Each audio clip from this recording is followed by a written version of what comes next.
My guest today is Dale Hefer, founder of the very innovative and entrepreneurial marketing company or advertising company. Through the line marketing company. Through the line marketing company, Chillibush, but who is now semi-retired or taking a few months off to look after her 5-year-old twins. Dale, Chillibush, where does Chillibush come from? Everyone thinks it's from some profound, deep meaning about, hot marketing. I'm afraid nothing more than I love chilies. I eat them with breakfast, lunch and supper. And so I thought, Chillibush, that sounds like a good name. So you're from Zimbabwe? I'm Zimbabwe, born and bred. Chillibush is more KZN though. We had them. In Zim? Yeah, they're very plush in Zim. My father was into them, and every night I was instructed to head out to the Chillibush and pluck one for his meal. So I think that's when it stuck. And I was either going to call my company Chillibush or Mbonzo, which means bones in the local Zimbabwean language, because I was such a skinny little girl, and all the locals called me Mbonzo as I rode around on my bicycle. I think Chillibush is lovely. The only problem is I can't eat Chillibush. The chilies, they don't agree. So that's why we're divided here.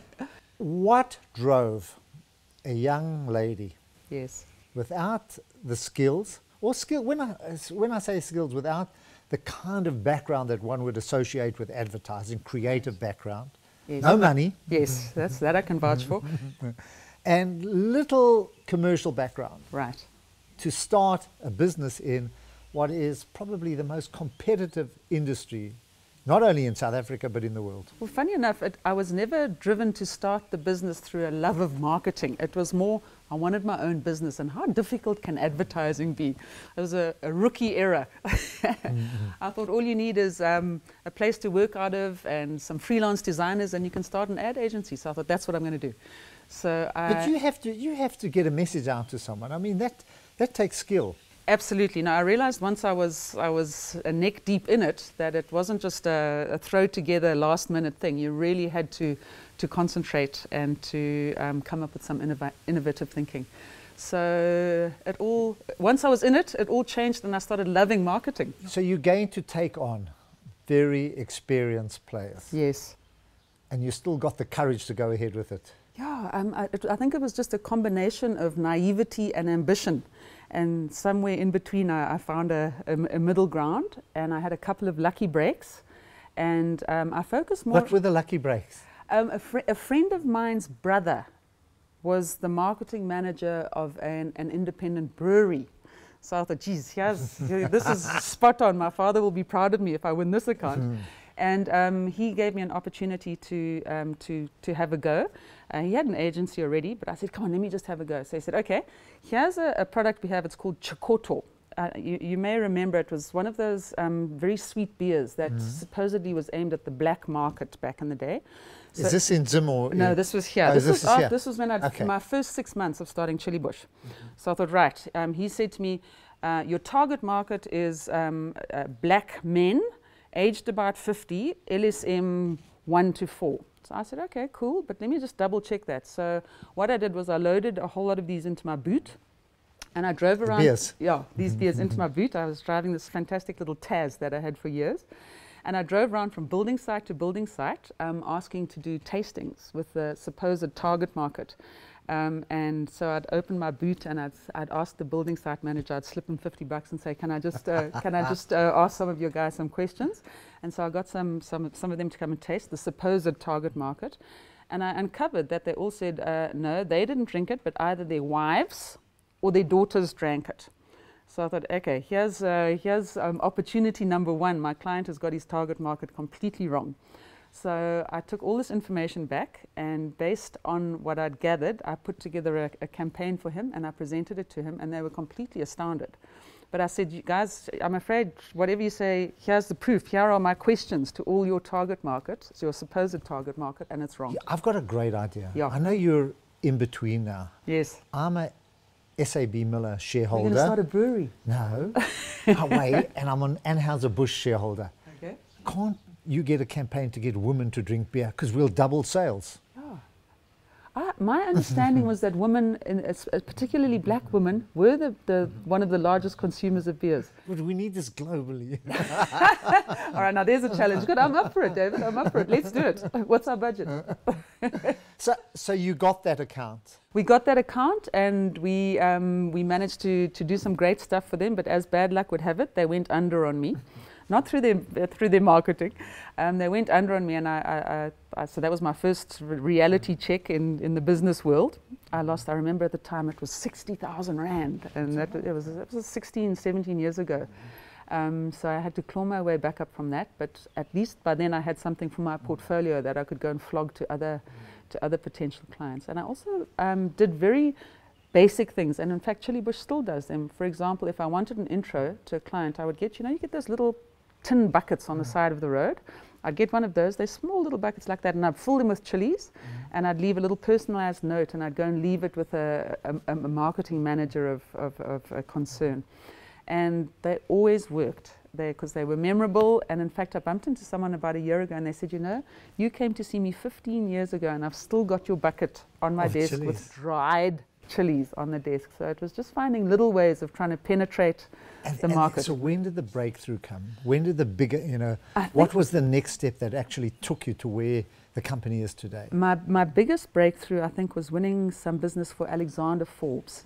And I still to this day don't know how I quite pulled that off. I had a friend who worked there, and he managed to get me a meeting with the marketing person, a fantastic lady called Impo.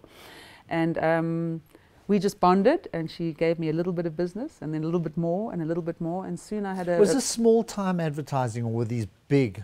It was small time, and in fact the other thing I always did to try and get into a business was to propose internal communications, because companies never talk to their staff.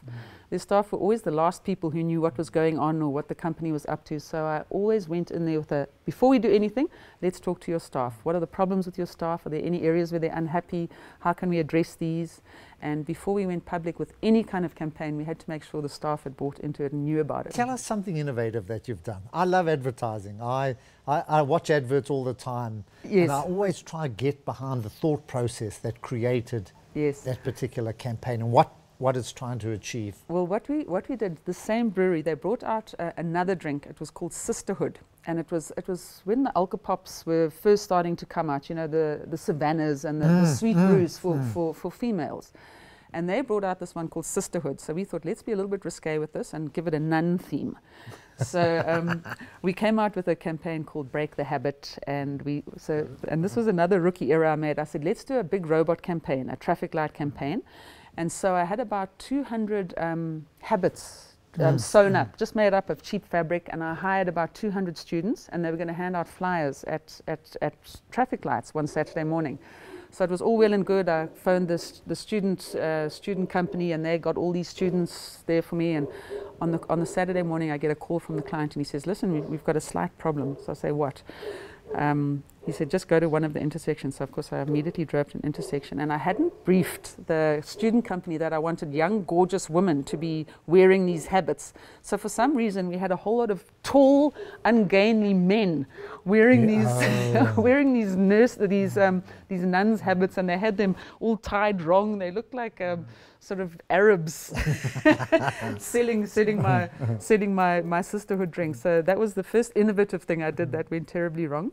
But we made up for it by taking some really sexy young girls and breaking into the Highveld studios with a carton load of these things, and getting into the studio somehow and getting the DJs to start talking about it. And we then took these same girls to the news cafe, and we did it's now known as a flash mob, but then it was more guerrilla. We got them to go in and start doing a striptease where they took off these habits and caused a bit of a sensation. So yeah. Dale, where's advertising going? I mean, we follow it on in the investment world. Yes. We follow Facebook, we follow Twitter, we follow LinkedIn, we follow all different kinds of IT companies, and we wonder, how's the industry adapting, and how are the skills changing? How do you know what to do? Yeah, it's remarkable. It almost changes on a daily basis. The innovation is exponential now because there's just so many different tools available to you, and it is definitely going more online, more social media orientated, and less of what we used to call the big three: TV, radio, and outdoor. So it requires a whole new thought pattern, and I think the industry is battling to find to figure it out, yeah. and most importantly to figure out how to make money from it. because the more traditional agencies always just, they would put a commission or a markup on what they spent. They would get the kickbacks from the media. They would charge either a retainer or a set design hourly based fee for a creative campaign. But now it's just all over the place, and I think everyone's trying to find their way in this new space. And what about companies? You know, how does a McDonald's, for example, market itself or change it, or a Coca-Cola, when you're starting to get anti-sugar campaigns or anti-obesity campaigns? Doesn't that also change the whole way, the whole thought process of people like you who are sitting there wondering, saying, how do I tell my client we can't sell his product? Yeah, well, I think that's when a certain level of cunning is required, where you need to be able to go to the client and say, listen, we've got this challenge, but how about we address it like this? And I've seen it with my children recently. McDonald's is obviously under continuous flack, but now they've launched this whole campaign where they are encouraging parents to have their children's parties at McDonald's, their birthday parties. And I've got 5-year-old twins, and they went to a party there. One of their friends had a party, and they have been nagging me relentlessly to go back to McDonald's. So I think it's just a way of finding different ways to get in there that kind of negate the negative side of it, but still create the demand.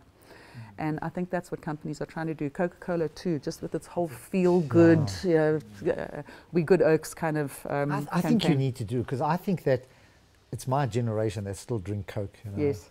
You should have businessmen instead of these hippie young girls and, dancing on roofs drinking Cokes. It's my generation at the boardroom table drinking Coke. Lastly, where you headed now? You're in between jobs. Yes. You're not quite sure where you're going to end up. Yes. What's next for Dale? David, that's a very good question. Because I can see the energy. Yes. You're not a person who's going to sit here and watch the tortoises walk on the lawn. No, tempting as it is. I thought when I went on this sabbatical, I thought, geez, I'm going to sleep for a month and I'm not going to do anything, and I'm just going to sit and watch my children frolicking on the lawn. But I am starting to tear my hair out, and I am applying my mind seriously to what I want to do. And I think there will still be a marketing component. I want to stay in marketing. I do love it. Maybe a bit of property. I love renovating, doing a bit of that. And that's as far as I've got. When I work it out at 3 a.m. tomorrow morning, I'll send you an SMS. When I have that epiphany, I'll let you know. But it hasn't struck me just yet. Dale, it's been wonderful being here. Thank you. I'm going to just sit on the couch and chill out. Good. I'm not ready to go yet. Good. You're welcome. I'm going to have a cup of tea with you. Fantastic. And watch the garden, watch the waterfall, and watch the tortoise. Great stuff. You're welcome.